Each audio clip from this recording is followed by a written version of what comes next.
tu n'as pas besoin d'être davantage plus motivé. Tu as surtout besoin de devenir quelqu'un qui fait ce qu'il a décidé de faire, même quand il n'a pas forcément envie de le faire. Tu as toujours des ambitions pleines la tête et tu veux construire une vie à la hauteur de tes espérances. Typiquement comme être et rester en bonne forme en faisant une activité physique ou sportive régulière. Ou pour avancer sur tes projets de vie. Mais qu'à chaque fois, tu repousses ce que tu avais prévu de faire à la base. Et en fin de compte, tu réalises, tu finis par admettre que tu passes énormément de temps à vouloir changer ta vie, sans réussir pour autant à faire régulièrement les choses qui pourraient réellement la faire évoluer. Ce que je viens de te décrire là, c'est exactement ce que j'ai vécu durant des années. Et dans une certaine mesure, pour être franc, c'est ce que je vis assez quotidiennement. Le problème, ce n'était pas que je ne savais pas quoi faire. Je le savais en vrai. L'idée était assez claire et bien structurée dans ma tête. Le problème, c'était que je n'arrivais pas toujours à tenir cet engagement vis-à-vis de moi-même. Souvent par manque d'envie tout simplement, ou par le nombre concomitant des engagements qui faisaient que je me dispersais et que je me lançais dans 1000 choses dans le même temps, sans rien faire de concret. Mais en continuant à creuser, en continuant à chercher, car c'était vraiment très important pour moi, c'est là que j'ai compris quelque chose que j'attendais trop souvent, mais que je n'avais pas forcément fait l'expérience personnellement. C'est le fait que la motivation est beaucoup plus une émotion, là où la volonté est carrément un skill, une compétence. C'est ta motivation qui te fait commencer quand tu es enthousiaste, quand ton énergie déborde en fait. Mais c'est ta volonté qui te fait continuer quand cet enthousiasme disparaît, quand ça devient difficile et que tu n'as pas les résultats que tu avais espérés au début. Et heureusement, comme n'importe quelle compétence, la volonté, elle aussi, se travaille. Elle se développe avec la pratique surtout.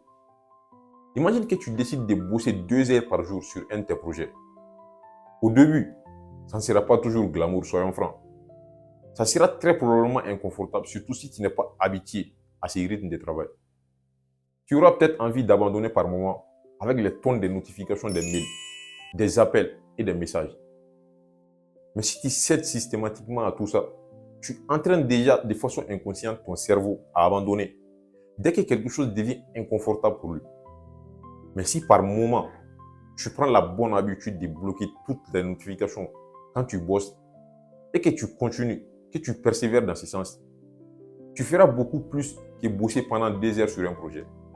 Tu construiras une version de toi capable de tenir parole, capable de respecter ses engagements envers lui-même. Et c'est extrêmement puissant et valorisant. Parce qu'à force de faire chaque fois ce que tu avais décidé de faire, même si tu n'as pas forcément envie de le faire sur le moment, tu commences déjà à avoir plus confiance en toi. Parce que tu accumules les preuves que tu peux réellement compter sur toi. Mais concrètement, pour mettre toutes les chances de ton côté et tenir surtout dans la durée. Parce que c'est ça le vrai problème en fait. Le fait de tenir une habitude dans la durée. Je te conseillerais de commencer au plus petit niveau possible. Choisis aujourd'hui une seule chose, tellement petite que son exécution sera naturelle pour toi, mais tellement importante et puissante que le fait de la tenir dans la durée te permettra de te transformer. Juste à titre d'exemple, tu pourrais commencer à faire 15 minutes de marche par jour pour ton projet de forme physique et mentale. Lire 5 pages chaque jour pour ton développement et ta croissance personnelle. Et également passer 30 minutes par jour pour apprendre une compétence qui te donnera une vraie valeur ajoutée dans ton domaine de travail. Et après les avoir choisis, après toute cette planification, engage-toi à les faire. Même si tu n'es pas motivé, et ce n'est pas grave. Même si au début, tu es insatisfait du résultat, comme cela arrive très souvent à chaque début, la durée d'application en vrai n'est pas très importante au début. Il suffit juste de se présenter à chaque fois et de faire. Parce que l'objectif surtout est le mouvement, pas du tout la perfection. Et chaque fois que tu le fais, que tu respectes une décision que tu avais prise, tu renforces déjà ta volonté. Et progressivement, tu deviens beaucoup plus difficile à arrêter. Parce qu'au fond, en vrai, s'il y a une chose dans le succès qui est encore plus puissant que le savoir-faire, c'est ta capacité à faire ce que tu sais devoir faire. S'il y a une chose dans le succès qui est encore plus puissant que le savoir-faire, c'est ta capacité à faire ce que tu sais devoir faire. Donc, prends vraiment le temps nécessaire pour travailler ta volonté. Parce que le jour où tu deviens capable de compter sur toi-même, surtout sur toi-même, beaucoup de choses deviendront possibles.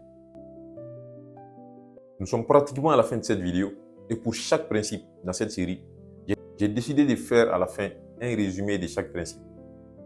Et dans cette vidéo, s'il y a une chose que tu devras retenir, j'aimerais bien que tu retiennes ceci. Ta motivation te fait commencer ce que tu as envie de faire. Ta discipline peut t'aider à continuer de le faire. Mais c'est ta volonté qui te permettra surtout de devenir la personne capable d'aller jusqu'au bout. Parce que pour avoir tout ce que tu souhaites avoir dans ta vie, il faut d'abord et avant tout faire ce qu'il faut. Car en le faisant de la bonne manière et de façon régulière, tu seras la personne capable de s'ouvrir à l'abondance et d'accepter tout ce que tu veux avoir dans ta vie. Et n'oublie pas, continue de foncer et d'aller chercher les résultats que tu veux et qui correspondent surtout à tes valeurs. Let's go.